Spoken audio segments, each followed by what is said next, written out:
ભીલડીને તાલુકાનો દરજ્જો ન મળતા નાગરિકોમાં નારાજગી, આગેવાનોની બેઠક મળી, નાગરિકોની ચેતવણી, માંગણી સ્વીકારાઈ તો ઉગ્ર આંદોલનના એંધાણ।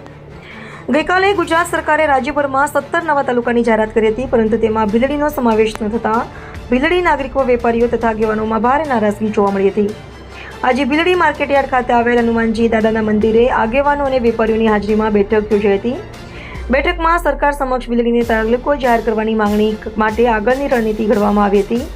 રિપોર્ટર નગીન સુંદેશા, ડીસા। ये मांगणी है भीलडी तालुकानी।